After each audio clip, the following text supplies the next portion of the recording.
Good morning, my name is Matt Sullivan. I'm the Director of Planning and Development for the town of Wolfeboro here with the November Coffee and Connections. Happy to be with you this morning.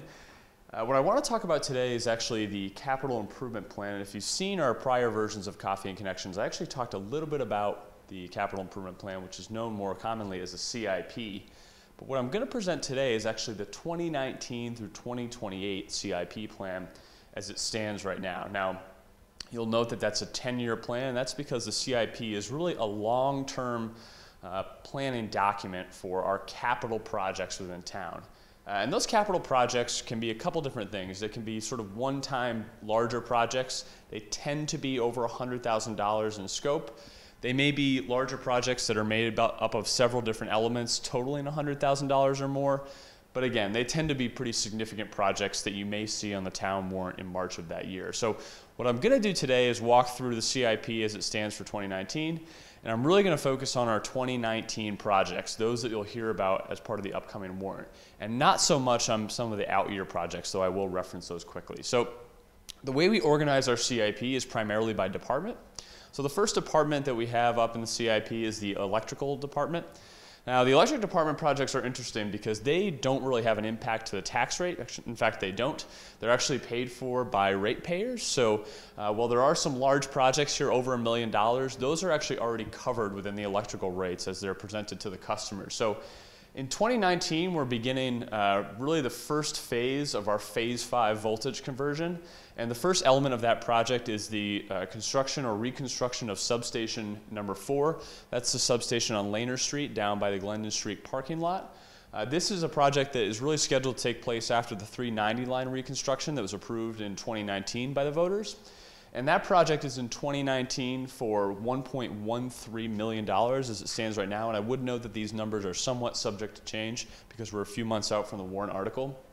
But that's the primary project for the electric department in 2019. There are a few projects out in 2020, and I won't talk too much about those, but just want to reference them. The second phase of that Phase 5 voltage conversion is the Forest Road conversion. And additionally, we're going to be doing some reconstruction of some submarine lines out to Melody, Keniston, and Barn Door Island. And then lastly, we'll be purchasing hopefully a new bucket truck as well, ME bucket truck number 2. So those are some projects that will hopefully be out in 2020. And I would note that the CIP is flexible. That's why it's an annual process that we go through. So some of these projects that you see in 2020 might actually be pushed out more depending on how funding works out for the electric department. So that's a start with the electric department.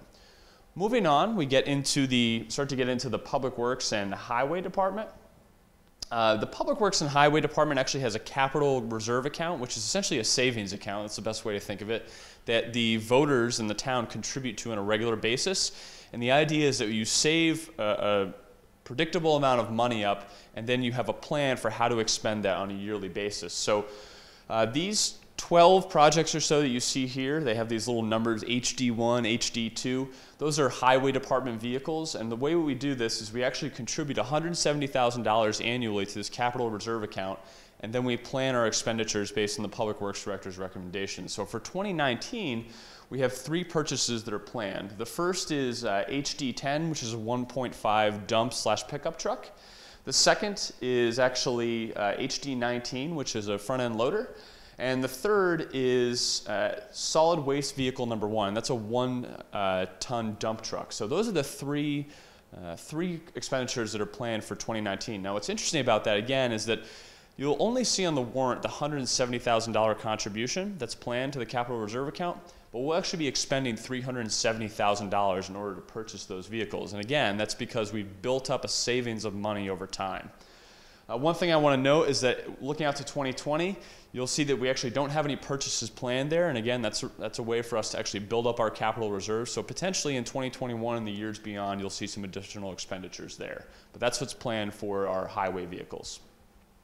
Getting more into the public works side of things, this is where we have some of the more interesting projects. We have a couple sidewalk projects that you'll see aren't impacting us in 2019. Those are sort of more in the out years. I just want to note that the Bay Street sidewalk project identified there was approved for preliminary design and engineering by the voters in 2018, but we're proposing a construction year of 2020 for that based on what we're seeing. The first project that you will see in 2019 is actually an annual project, and that is our road maintenance/upgrades. Here we're planning for an expenditure or a request from the voters of $800,000 in order to do all of our road upgrades for 2019. The second project you'll see is the Dockside Public Restroom Project. This is a project that was actually approved by the voters in 2018, but due to some delays and some inconsistency with our pricing, we are looking to actually push that project out into 2019 and potentially may need a reallocation of some of the funding that was dedicated in 2018. Additionally, the cost estimate that we first received seemed to be on the low end, and we're now estimating the cost to be around $295,000 based on current construction pricing. Obviously, the construction pricing is up based on the amount of building going on and the demand for contractors. So again, that's $295,000 in 2019. The next is some preliminary design engineering on improvements to Cary Beach. That includes the parking lot, some stormwater management issues, and also the septic over there. So we're looking at sort of a comprehensive solution to that area, and that design engineering is proposed for 2019 there at about $50,000 right now. Third project here, or fourth project, I'm sorry, is actually the Pleasant Valley Road Bridge, and this is a bit complicated. This is a DOT, New Hampshire Department of Transportation, and town shared project. So it's actually an 80-20 split. The state, because it's on the Red List Bridge program, the state takes care of 80% of the project, the town is responsible for 20%. The interesting thing is that the municipality actually has to authorize the full amount of the project, which is about $1.37 million, but the town's required contribution to that, the amount that will actually hit the tax rate, is really only about $275,000, and that's really a critical repair that's necessary for that Pleasant Valley Road Bridge project. So that's one thing you'll see in 2019 as well. Here, there are quite a few projects out in the 2020 year. I won't go through all of those. In many cases, that's really the construction element of something that was already designed and engineered in a prior year. So moving into the water department, nothing much really to say here. There are actually no significant water upgrades being proposed in 2019, but like the electric department, the water projects are paid through an enterprise fund, and therefore they're actually paid for by rates. So if there is a capital project proposed here, it actually doesn't impact the tax rate. It really is paid for already by the rates. And you'll see that out in 2020, we do have a project plan for High Park, and that would be a $200,000 project, but again, paid for by the rates and not an impact to the tax rate. Similarly, we have some sewer projects, and again, these are somewhat funded by rates, and there's also a portion of this funded by a settlement that you may be aware of that the town received several years ago related to our RIB site. So for 2019, we have 3 projects proposed here. The first is the wastewater treatment plant upgrade. That's actually a capital reserve account contribution that happens on an annual basis. You remember there's a couple that we contribute to now. So this is a $125,000 annual capital reserve contribution that you see on the warrant article. Now for 2019, we're actually only projecting to expend $62,000 of that. So that's a case where we're actually contributing more than we plan to spend. But you'll see out in 2020, we actually plan to expend $160,000, and that's because we built up that capital reserve account. And these are specifically improvements being made to the plant here. Second project in the sewer side of things is actually our sewer rehab. This is really our inflow and infiltration effort. I've talked about this, I know, in the past, and I think I may have talked about it as part of one of my prior Coffee and Connections. This is really improvements to our existing sewer system, preventing water from getting in there that results in more processing at our plant and therefore more cost to the users. So here we're proposing a $300,000 expenditure to just sort of upgrade our existing infrastructure as part of that sewer rehab project. Third project under sewer is actually some effluent disposal upgrades at the RIB site. That's our rapid infiltration basin. That's our new effluent disposal design that we're sort of working on and piloting right now with the state of New Hampshire. And that's a $500,000 expenditure plan to continue the permitting, design, construction of that particular project. Moving into the fire department. The fire department did purchase a truck this last year, is in the process of sort of receiving that and designing that. Now, they are proposing a contribution to their capital reserve account, which they use for apparatus purchase. We contribute $186,000 annually to that account, But you'll see that in 2019, no expenditures are planned. However, in 2020, there is a $975,000 expenditure plan to replace Ladder 1. So you'll see that project coming up in 2020, but nothing proposed in 2019, just a capital reserve account contribution.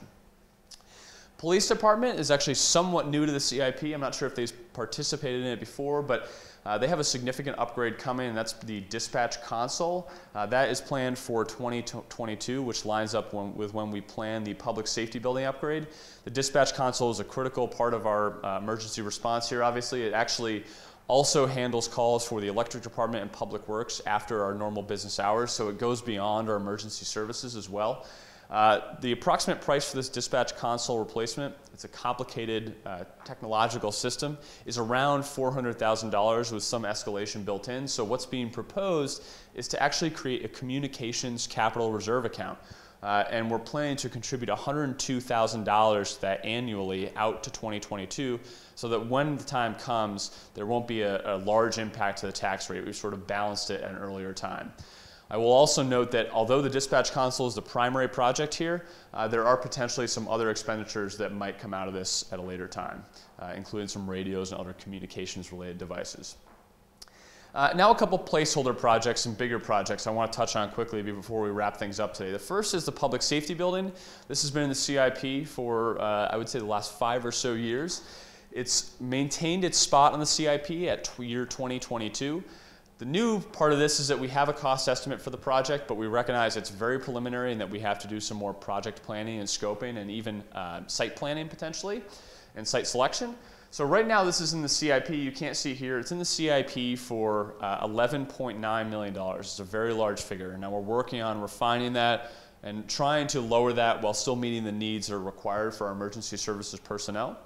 But what we are planning is in 2019 to actually start contributing to a capital reserve account that already exists for public safety building work.